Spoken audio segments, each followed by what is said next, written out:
1975 में इमरजेंसी लगाई, वो थी नफरत की राजनीति। 1984 में सिखों का कत्लेआम किया, वो थी नफरत की राजनीति। 1979 में मोरारजी देसाई की सरकार गिराई, वो थी नफरत की राजनीति। इलेक्ट्रिसिटी जो बिल है उसमें वो भी माफ करो, वो भी मुफ्त मिलना चाहिए, पेंशन दो, ठीक है, और एमएसपी लीगल राइट तो। नमस्कार, ओपिनियन भारत में आप सबका स्वागत है। मैं हूं आपके साथ नेहा राय। 2024 लोकसभा चुनाव लगभग 3 महीने करीब है अब से, लेकिन क्या मोदी की बार बार वाली गारंटी अब की बार 400 पार, क्या इसमें कितना है दम, हम जनता से जानेंगे। साथ ही दूसरी तरफ किसान आंदोलन जोरों शोरों से चल रहा है, तो वही राहुल गांधी एक तरफ अपना अलग बयान दे रहे हैं बार बार कि ये नफरत की राजनीति कर रहा है, तो हम मोहब्बत की राजनीति दुकान खोल रहे हैं।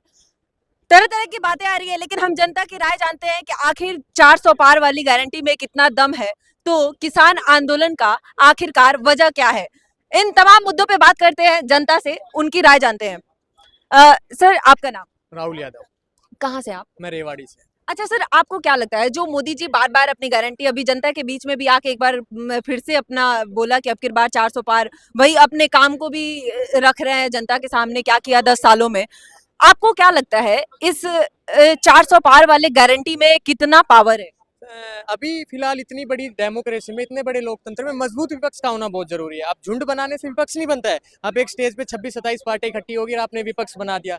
आप विपक्ष में जब कोई नहीं है तो सत्ता पक्ष अपने आप मजबूत हो जाएगा। वो तो बिल्कुल अपने आत्मविश्वास से बोलेगा कि 303 से हम 400 तक पहुंच जाएंगे। तो विपक्ष में कौन है? विपक्ष में वो नेता है जिनका अपना राजनीतिक अस्तित्व खत्म है। लेकिन फिर भी 400 पार आप समझ रहे हो कि कैसे होगा, कैसे पॉसिबल? लोकतंत्र है, उनको अपना आत्मविश्वास है। 400 पार का नारा देंगे तो 350 तक पहुंच जाएंगे। हम अगर कोई काम करें तो हम ये थोड़ी कहेंगे कि हम हार जाएंगे। आप अपनी जीत का आत्मविश्वास लेके चलते हैं ना। अकेले बीजेपी 370। सर, अकेले बीजेपी इसलिए आएगी, मैं आपको बताता हूँ। 2014 से पहले 3 मतलब ये एम्स पॉसिबल है 370? मैं बताता हूँ किस तरह पोजीशन। 3 एम्स थे 2014 से पहले। एक नेहरू जी ने बनवाया, एक अटल जी ने बनवाया, एक मनमोहन सिंह ने। 2014 से अब तक 16 एम्स तो चालू कर दिए, जिनमें ओपीडी स्टार्ट हो गई। एक 16 तारीख को मेरे यहाँ रेवाड़ी में शिलान्यास करके आए, 5 आज कर दिए। जम्मू में, एक अरुणाचल प्रदेश में 3 और है। तो कितने एम्स दे दिए? 22 एम्स इन्होंने दे दिए। मेडिकल की सीटों में कितना बढ़ोतरी की? 112% मेडिकल सीटों में बढ़ोतरी की। यूईआर जो ये रिंग रोड 3 था, ये 15 सालों से मांग थी लोगों की कि भाई आप रिंग रोड 3 बनाओ, लेकिन कांग्रेस सरकार नहीं बनाया, इन्होंने बनाया। द्वारका एक्सप्रेस वे बनाया। काम कितने किए? आईआईटी इन्होंने खोली, आईआईटी में सीट बढ़ाई, मेडिकल में सीट बनाई, सीए के बच्चों के लिए सीट बढ़ाई। तो और कैसा विकास होगा? 2014 से पहले आपने स्टार्टअप का नाम सुना था?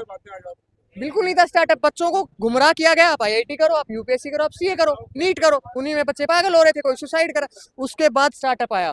स्टार्टअप में एक मोदी जी का बयान आता है, पकोड़े तलो। वो बयान को गलत तोड़ मरोड़ के दिखाया गया। सर, कोई भी बिजनेसमैन बिल्डिंग नहीं बनाएगा शुरुआत में, रेडी से ही स्टार्ट करना पड़ेगा। आप स्टार्टअप करोगे, आपको रास्ते खोले जाएंगे तो ही तो आप स्टार्टअप करोगे ना। और स्टार्टअप किस जगह होगा? स्टार्टअप उस जगह होगा जहाँ लॉ एंड ऑर्डर हो, पीस हो, लेबर मिले।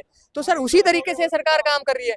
अभी राहुल गांधी क्या बोलते हैं? देश की 80% जनता गरीब है। भाई राज तो तुमने किया 70 साल, गरीबी कहाँ? तुमने दी है ना गरीबी। 2019 में मनमोहन सिंह राज्यसभा में क्या बयान देते हैं? देश के 70% लोगों के पास खाते नहीं है। भाई आप वित्त मंत्री आप रहे, आरबीआई के गवर्नर आप रहे, 10 साल प्रधानमंत्री रहे, फिर आप कहाँ थे? आपने खाते क्यों नहीं खोले? तो सर काम के आधार पर बीजेपी को 370 आ सकती है सीटें। मतलब यूथ खुश है, बेरोजगारी, महंगाई, बेरोजगारी अभी कंप्लीट खत्म है। बीजेपी 3 चीजों में थोड़ा उन्होंने गलत काम किया है। एक, बेरोजगारी बढ़ी है, बेरोजगारी को कंट्रोल नहीं कर पाए। इसलिए नहीं कर पाए कि सर, इसलिए नहीं कर पाए क्योंकि एक तो एजुकेशन बहुत बढ़ गई है। पहले आप देखो यूनिवर्सिटियों में कई चीजों में सीटें खाली रहती थी, अब सीटें फुल हैं।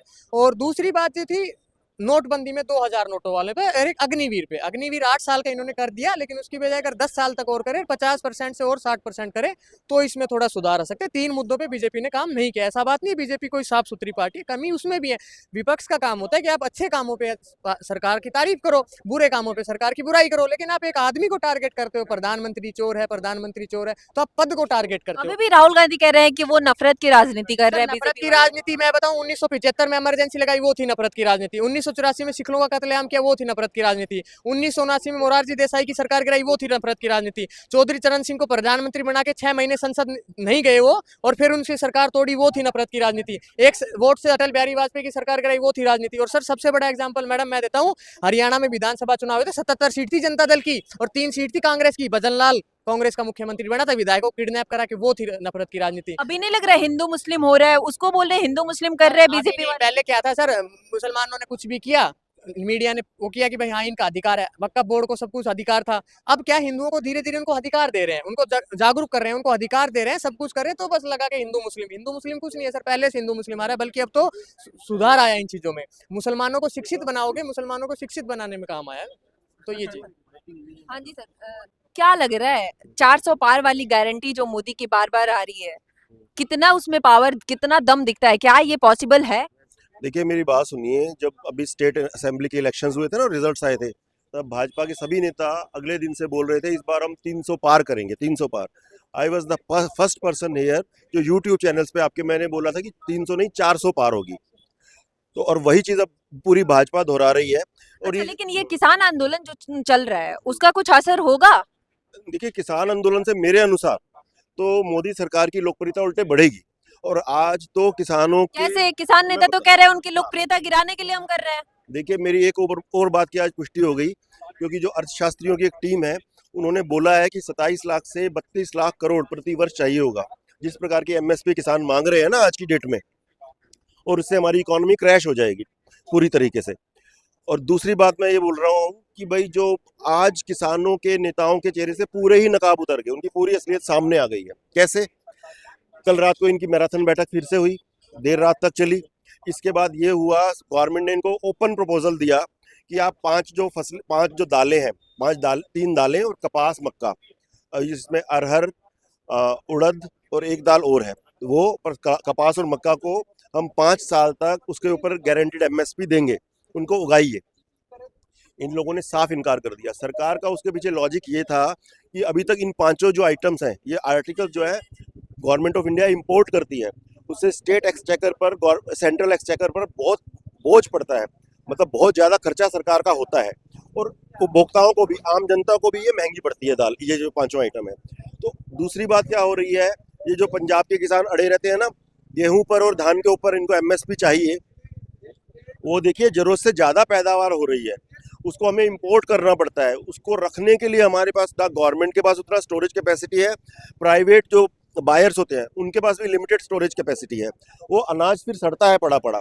उसके बाद भी इन लोगों की जिद यही है कि इन्हीं अनाजों पर हमें सब्सिडी दी जाए, मतलब एमएसपी की गारंटी दी जाए, जिससे कि देश बर्बाद हो जाएगा। सबसे बड़ी बात क्या हो रही है, इन दोनों फसलों को लगातार उगाने से पंजाब की भूमि का नेचर ऐसा है कि उसका जो भूजल स्तर है, ग्राउंड वाटर लेवल बहुत डाउन चला गया है। कुछ सालों तक अगर और किसानों ने अपनी यही जिद पकड़ के यही फसलें उगाई, पंजाब की धरती एकदम बंजर हो जाएगी। अभी भी देखिए पंजाब का जो प्रति व्यक्ति आय लगातार नीचे इसीलिए जा रहा है। पहले कहा जाता था कुछ भी हो, लेकिन किसान की भी बात सुननी सरकार की काम है, उनको सुनना पड़ेगा, बैठ के समझौता करे, उसका कोई एक रास्ता निकाले, वो तो जरूरी है ना। एक बात बताइए, मैंने अभी तक आपको कई बातें बोली कि भाई ये जो 5 जो थे ये चीज़ इंपोर्ट करनी पड़ती है, उससे बहुत, एक तो बढ़ावा दाम मिलता है, उससे उपभोक्ता को बहुत महंगा ये खरीदना पड़ता है, ऊपर से सरकार का बहुत सारा बजट का जो पैसा है इनके खरीदने में खर्च होता है वहाँ पे। एक और बहुत बड़ी बात, उससे पहले आपने अपना पॉइंट बोल दिया बीच में, मैंने कहा भूजल स्तर नीचे जाता जा रहा है और बंजर हो जाएगी कुछ सालों में पंजाब की जमीन इन 5 आइटम्स को उगाने से। ये मेरी राय नहीं है, ये जो एग्रीकल्चरल एक्सपर्ट्स की जो कमेटी है उनकी राय है। इन 5 को उगाने से फसलों को पैसा तो मिलेगा ही, देश का पैसा बचेगा, पंजाब की सरकार का पैसा बचेगा, खरीदने वालों को, आम जनता को ये चीज़ें सस्ती मिलेंगी, शायद लगभग आधे दाम पर या 60% दामों पर, जो अगर 100 रुपये दे रहे हैं तो 60 रुपये में मिल जाएगी। परंतु एक सबसे बड़ा जो फायदा होगा इन फसलों को उगाने से, इनकी नेचर ऐसी है कि इनको उगाने से पंजाब की भूमि का जो जल स्तर है ऑटोमेटिक बढ़ेगा, मतलब ये धीरे धीरे नॉर्मल पे आ जाएगी। तो ये पंजाब की जनता के लिए, पंजाब के किसानों के लिए वरदान होगा। मतलब बंजर जमीन भी अच्छा होगा। हर चीज ऑल इन ठीक है। इसके हाँ सर, बावजूद वो तैयार नहीं है, इसके बावजूद वो तैयार नहीं है, और उन्होंने कह दिया है कि हम 21 तारीख से दिल्ली कूच कर रहे हैं। इससे पता चलता है कि उन्हें ना पंजाब से प्यार है ना देश से प्यार है, उन्हें सिर्फ अपनी गंदी राजनीति अच्छा, अगर करनी है वो मोदी सरकार को तंग करने के लिए। क्योंकि किसान राजनीति कर रहे हैं। बिल्कुल कर रहे हैं। आप एक बात बताइए, अच्छे अच्छे सारे नेता दूर हैं, गुरनाम सिंह चढ़ूनी, गुरवंत सिंह मान, नरेश टिकैत, थोड़ा बहुत अब उन्होंने शुरू में, अब उनको लगा कि भाई ये जो दूसरे 1-2 छुटभैये नेता हैं इनकी गुड्डी ऊपर ना चढ़ जाए, इनके नंबर ना बढ़े, तब उन्होंने कहा हम भी बैठे हैं, हम भी बैठे हैं। बट वो एक्टिवली नहीं आए, क्योंकि उन्हें पता है कि ये जो कुछ भी हो रहा है ये बिल्कुल गलत हो रहा है। तो ऊपर से जगजीत सिंह ढल्लेवाल जो इस टाइम सर्वे बना बैठे हैं इस किसान आंदोलन के, उन्होंने तो मतलब होता है ना, दिल की बात जुबां पे आ गई उनके, उन्होंने तो साफ ही कह दिया, उनकी जो जेलसी कह लो या वो उनके मालिक लोग होंगे जो शायद उन्हें फंडिंग कर रहे होंगे, उन्होंने कह दिया कि जब से राम मंदिर हुआ है तब से मोदी का ग्राफ बहुत ऊंचा हो गया है, कुछ ना कुछ करना पड़ेगा, टाइम बहुत कम है लोकसभा इलेक्शंस आने होने में, तो इनका किसी भी तरह से हमें ग्राफ डाउन करना है, तो इससे इनकी इंटेंशन पता चलती है। Thank you.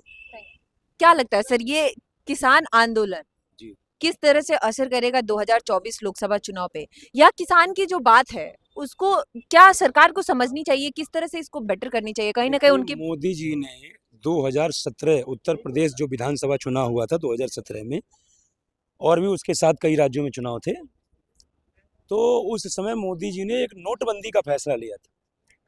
मानता हूं कि बहुत सारे लोगों को उससे असुविधाएं हुई, लेकिन इस विपक्ष को लगा कि अब तो ये नोटबंदी की वजह से, मतलब ये माहौल नोटबंदी का बनाया कि जैसे लगा कि एकदम पूरा ध्वस्त हो जाएंगे। क्षमा चाहते हैं, मैं जितने भी लोगों को असुविधा हुई उनसे मैं भी क्षमा चाहता हूं कि भाई आप लोगों को संविधान, हालांकि हमारा उसमें कोई रोल नहीं है, लेकिन उनके प्रति हमारी सहानुभूति है। जिन लोगों की भाई जिन लोगों का स्वर्गवास हुआ है, जिन लोगों का जो भी जैसे हुआ, तमाम सारी ऐसे खबर सुनने को मिली। लेकिन मेरा ये कहना है कि जब इतने बड़े घटना, जो विपक्ष वाला कि नोटबंदी अब तक का सबसे काला निर्णय था, जब नोटबंदी के निर्णय पे, नोटबंदी जैसी घटना पे ये विपक्ष कहता था, चिल्लाता था कि मोदी जी भाजपा हार जाएगी, और प्रचंड बहुमत से उत्तर प्रदेश में योगी जी के नेतृत्व में सरकार बनी, तो ये आंदोलन किस खेत का मूली है? सर अभी भी खड़गे कह रहे हैं कि 400 पार तो झूठी है, ऐसे 200 पार भी नहीं जाएंगे। विपक्ष के लोग अपना आपा खो बैठे हैं, इनको पता ही नहीं है हमें क्या। एक लाइन बोलना चाहता हूँ, किसी भी लक्ष्य को प्राप्त करने के लिए, सुन लीजिए, किसी भी लक्ष्य को, पहले सुन लीजिए बड़े भाई साहब, ये यूथ के लिए भी है, किसी भी लक्ष्य को प्राप्त करने के लिए सबसे महत्वपूर्ण बात उसकी शुरुआत है, फिर धैर्य, हिम्मत और हौसले की बात है, इसके साथ प्रयास की दिशा अगर ज्ञात है, और यह सब है जिसके अंदर, उसे लक्ष्य पाने से रोक पाना नहीं किसी भी शख्स की औकात है।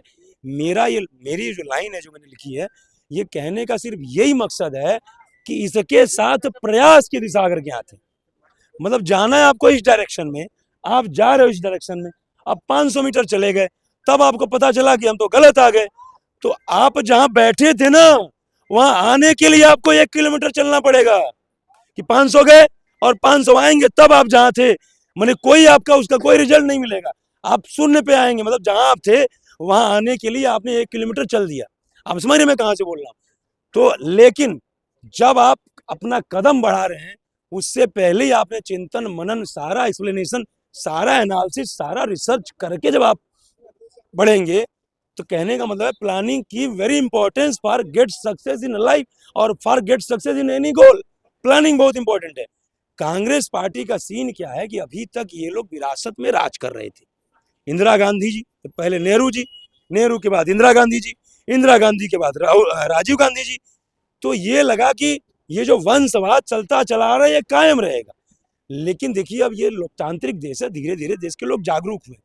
कहने का मतलब ये है, अब स्वाभाविक सी बात है कि जब तब मेहनत करके कोई वरदान पाएंगे, लेकिन कहने का मतलब है जब आप कोई मेहनत किए रहेंगे और वो चीज आपसे थोड़ी खिसकनी शुरू हो जाएगी, तो जैसे ही वो चीज, जो उपलब्धि थोड़ी सी खिसकनी शुरू हो जाएगी, वहीं पे आप चिंतन करने लोगे हमसे क्या गलती हुई है। लेकिन जब आप फ्री में आपको अभी कोई 1 करोड़ दे दे, आप मेहनत नहीं करेंगे, तो कहने का मतलब क्या, खूब आप ऐसो आराम करेंगे। लेकिन ये 1 करोड़ रुपया या 10 लाख रुपया आपने मजदूरी करके, मेहनत करके कमाया है ना, तो आप अपने बच्चे को ऊपर भी केयर करेंगे कि वो पैसा भी सोच समझ के खर्च करे।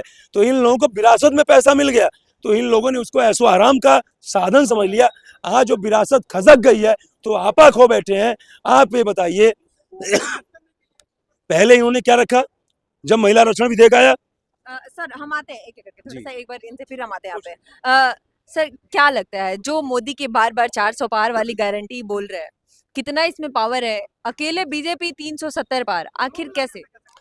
देखिए, जो 400 पार की जो बात कह रहे हैं, देखिए थोड़ी प्रैक्टिकलिटी की बात करके मुश्किल है, तभी जो है जयंत चौधरी उन सबसे बात करी जाती है, ठीक है, वरना कर लेते हैं लोग, ठीक है। गठबंधन की 400 प्लस पार कर रहे हैं, हो सकता है, वो नहीं कह रहा, पर मुश्किल, ठीक है।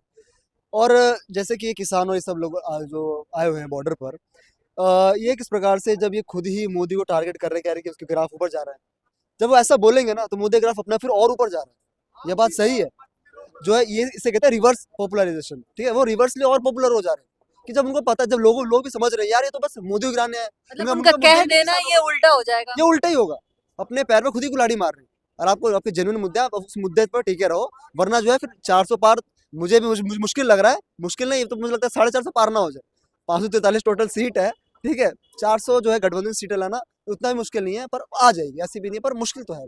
विपक्ष से भी तो धीरे धीरे नेता कांग्रेस के एक एक बड़े बड़े दिग्गज बीजेपी में आ जा रहे हैं, आखिर कैसे? मतलब क्या कांग्रेस में कहीं कमी है या बीजेपी में सच में कोई अंदरूनी कोई ऐसा पावर है जो खींच रहा है? उनको क्या लग रहा है? देखिए वो सब अपॉर्चुनिटी, वो अवसरवादी है, ठीक है, जो जैसे कोई भी राजनीति में है वो चाहता है कि यार कहीं ना कहीं मेरा जो अस्तित्व बना रहा है राजनीति का, जिस पार्टी में वो स्वयं रहते हैं, अगर उस पार्टी में उनको नहीं पूछा जाता है और वहाँ पर उनको लगता है कि मेरा खतरा है, मैं नहीं जीत पाऊंगा, नहीं जीत पाऊंगी, तो वो जिस तरफ हवा बह रही होती है ना, वो लोग उस तरफ आना चाहते हैं, तो इसलिए वो लोग भाजपा में आ रहे हैं। और भाजपा को ने बात को ध्यान रखना चाहिए, केवल उनको लें कि जो उनका, जिनको टॉलरेट किया जा सकता है। ऐसे प्रधानमंत्री मोदी का खुद का अशोक चव्हाण को लेकर ट्वीट था कि भैया तो चोर थे, और आपने खुद ही उसको भाजपा में ले लिया, तो फिर अपनी बातों की वैल्यू तो बना के रखो ना, आप अपनी बातों को तो मत काटो।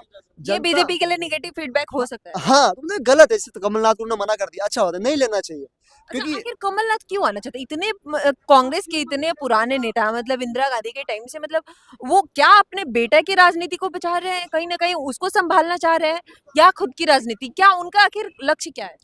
वो कांग्रेस से, वहाँ की परिवारवादी जो उसके नेतृत्व है, उससे परेशान हो चुके हैं। कांग्रेस से अगर कोई छोड़कर आ भी रहे, जैसे मिलिंद देओरा गए, बड़े बड़े लोग गए, सिंधिया सब गए, ये सब इसलिए आ रहे क्योंकि वो परिवारवादी जो नेतृत्व है कांग्रेस का, सब लोग उससे परेशान हैं। लेकिन वो विपक्ष इसलिए तो आ कह रहे रहा है कि मोदी के जो सरकारी एजेंसियों का बड़ा एक हो रहा है, उस पे परेशान है, उससे परेशान होकर लोग ज्वाइन कर रहे हैं बीजेपी। देखिए ये मतलब विपक्ष का तो ये कहना रहेगा ही, परंतु हमको ये देखना चाहिए, अगर कोई कांग्रेस छोड़ के फिर कोई पार्टी छोड़ के भाजपा में आ रहा है, तो ऐसा नहीं कहना ही है, केस या खत्म हो सच गया, भी है? ये ऐसा नहीं कि केस पूरा खत्म हो गया हो। आज भी हिमंत बिस्वा शर्मा पे केस चल रहा है, सुवेंद्र अधिकारी पे भी केस चल रहा है। क्या वैसे ही चल रहा है जैसे अरविंद केजरीवाल और उन लोगों के दूसरे अपोजिशन पे चल रहा है? अब जैसे कि अरविंद केजरीवाल पंजाब के मुख्यमंत्री तो नहीं है, पर पंजाब की पुलिस का इस्तेमाल करके लोगों को उठवा तो लेते हैं। तो कोई भी अगर कोई भी राजनीतिक दल सरकार में है तो उसके पास पावर है, और कहने के वो इस्तेमाल करेंगे, राजनीति का तो ये हिस्सा है। और वही वाली बात है ना, हमको देखना पड़ता है कि कम कौन कर रहा है, ठीक है, चुनना पड़ता है हमको। सभी लोग लूटपाट तो सभी करते हैं। आपको लगता है भाजपा सबसे अमीर पार्टी है विश्व की, जो बनती जा रही है, बड़ी पार्टी बनती जा रही है, बिना पैसे के दम पे बन रही है क्या? पैसा उनके पास भी है, और वही वाली बात है ना कि कम खा कौन रहा है वो देखा जाता है। ये नहीं कह रही भाजपा पैसा खा रही है, परंतु सबसे कम बेईमान कौन है राजनीति में, वही तो देखना पड़ता है। लोकतंत्र में क्या करना, मजबूरी है, वो चीज है। मतलब पार्टी के लिए, जनता के लिए, लोग के लिए सही है बीजेपी, ऐसा नहीं है कि 100% सही है। 100% तो कुछ सही नहीं होता ना। अब जैसे जो राम मंदिर का जो प्राण प्रतिष्ठा हुई है, ये बात सही है कि हाँ उनको फायदा चाहिए वोटों में, सही बात है, और होना भी चाहिए, क्यों नहीं होना चाहिए। देश के अलग अलग प्रकार के विकास होते हैं, राम मंदिर का बनना सांस्कृतिक विकास का दर्शाता है, तो सरकार का काम है। जो हम बेसिक कॉन्स्टिट्यूशन का बेसिक स्ट्रक्चर की बात करते हैं ना कि सेक्युलरिज्म और ये सब, इस देश की बेसिक स्ट्रक्चर होनी चाहिए हिंदू संस्कृति, और वो भाजपा करने जा रही है, और लोग कहते हैं कि भाजपा से करेगी, इसलिए मैं भी सपोर्ट करता हूँ।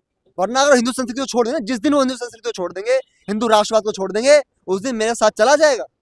तो ये चीज है, वो जानते हैं कि इस देश की जड़ें क्या है और किसको जड़ों को और फैलाना है, वो चीज। अच्छा, अगर हम किसान की मांग की बात करें, जिस मांग को लेके किसान पिछले मतलब पहले भी एक बार आंदोलन हो चुका है, फिर से आंदोलन हो रहा है, उसमें कितना पावर है? क्या वो उचित है किसान की तरफ से, या सरकार की तरफ से कहीं ना कहीं गलती हो रहा है? पहले बार भी जो उनके साथ एक वार्तालाप हुआ था, उस पर कोई एक्शन नहीं हुआ, किसानों का भी कहना है, तो कहाँ गलत है? उस पर भी तो काम तो होना चाहिए ना। देखिए सरकार ने कभी नहीं कहा था कि हम आपको एमएसपी पे गारंटी देंगे, लीगल राइट की बात सरकार ने नहीं कही थी। सरकार ने 3 कानून वापस लिए थे, बोला था कि समझाने में विफल रहे हैं तो वापस ले रहे हैं। सरकार ने लीगल राइट की बात कही नहीं थी। और जहां तक बात रही एमएसपी की लीगल राइट की, ये अपने आप में बहुत बड़ा ब्लंडर हो जाएगा, बहुत बड़ा एक गलत कदम हो जाएगा सरकार की तरफ से करेगी। पहली बात तो मैं ये उम्मीद करता हूँ कि बड़े बड़े अर्थशास्त्री हैं, उनके पास एनालिस्ट हैं जो इस बात को समझाएंगे, गलत करोगे। अभी जो लोग मांग कर रहे हैं ना, उसका जो भुगतना पड़ेगा वो मुझे पड़ेगा, आपको पड़ेगा, इनको पड़ेगा, इनको पड़ेगा। वो टैक्स में बढ़ोतरी होगी। अगर सरकार अगर मजबूर हो जाएगी किसी एक सामान को खरीदने के लिए, सरकार को खरीदना पड़ेगा, वरना सरकार को कोर्ट में घसीट सकते हैं। लीगल राइट का मतलब ये है। तो अगर जैसे कोई भी सामान सिर्फ सरकार खरीदेगी, सरकार फिर रिकवर करने के लिए टैक्स का बर्डन डालेगी ना, तो वो अपने आप को अन्नदाता बता रहे थे, भैया मैं भी तो करदाता हूँ, लोग भी तो करदाता है, और एग्रीकल्चर प्रोड्यूस पे तो टैक्स भी नहीं लगता है, और ऊपर टैक्स लगता है। तो ये जो चीज़ है ना, अपने आप में बहुत बड़ा ब्लंडर हो जाए और नहीं करना चाहिए, ठीक है। और अगर सरकार ऐसा करेगी ना तो उसका विरोध फिर हम करेंगे, मैं करूंगा, क्योंकि अपने में ये मूर्खतापूर्ण बात है। जितनी भी वो मांग कर रहे हैं ना कि भैया हमें ये सारा जो इलेक्ट्रिसिटी जो बिल है उसमें वो भी माफ करो, वो भी मुफ्त मिलना चाहिए, पेंशन दो, ठीक है, और एमएसपी लीगल राइट दो, इस हिसाब से तो देश के 80% जीडीपी ये सब में चली जाएगी, विकास कहाँ जाएगा? मतलब ये बीजेपी नहीं, किसी कोई भी सरकार हो, पॉसिबल ये नहीं है कहीं से भी अगर। हाँ, पॉसिबल नहीं है। और ये पूरी बात ये है कि ना पंजाब और हरियाणा के किसान, या फिर मुख्यतः कहूँ पंजाब के किसान, ये मोनोपोली चाहते हैं। जैसे कि आज हम अदर स्टेट के किसान हाँ, कहाँ है? हाँ, ये मोनोपोली यानी कब्जा चाहते हैं। जैसे हम लोग नहीं कहते जैसे कि यार आज तो अंबानी ने पूरा जियो का कब्जा कर लिया टेलीकॉम सेक्टर में, ये लोग चाह रहे हैं कि पूरे इस एग्रीकल्चर प्रोड्यूस के सेक्टर में हमारा कब्जा हो। सारी बात ये है। अगर हम सरकारी आंकड़ों पर जाएं, सबसे ज्यादा सरकार जो प्रोक्योरमेंट करती है ना, सबसे ज्यादा एमएसपी खरीदती है, वो पंजाब और हरियाणा से खरीदती है। पंजाब और हरियाणा का और उनका एग्रीकल्चर का जो प्रोड्यूस है, वीट और राइस को देख लें, 70% सरकार वहीं से खरीदती है, बाकी राज्यों से सरकार खरीदती नहीं है। ये सब सरकार आपसे ज्यादा खरीदती ही है, तो आपको क्या दिक्कत है? मतलब इसमें भी फायदा बड़े किसानों को ही उनको ही है। मिल रहा है। वो लोग सारे अपना दबदबा, अपनी मोनोपोली, अब कब्जा चाहते हैं पूरा मार्केट पर, ये लोग वही चाहते हैं। तो सारी बात ये कि केवल वहाँ पे वो केवल मोदी को हटाने के लिए सरकार के विरुद्ध उनका प्रदर्शन है, अपने मुद्दे उनके उसको लेकर वो आगे बढ़ रहे हैं, ऐसा कुछ नहीं। किसान का मतलब हाँ। अपना, लोगों का तो यही कहना है किसान का अपना मुद्दा, ये कहीं ना कहीं एक तरह से पॉलिटिकल ही है, क्योंकि उनका जो मांग है वो सरकार अगर किस लिमिट तक भी दे रही है तो उसको वो एक्सेप्ट नहीं कर रहे खुद ही। तो ये लोगों के मन में यही है कि कहीं ना कहीं ये एक राजनीति ही है, ना कि उनका अपना कोई जरूरत है। धन्यवाद, देखते रहिए ओपिनियन भारत।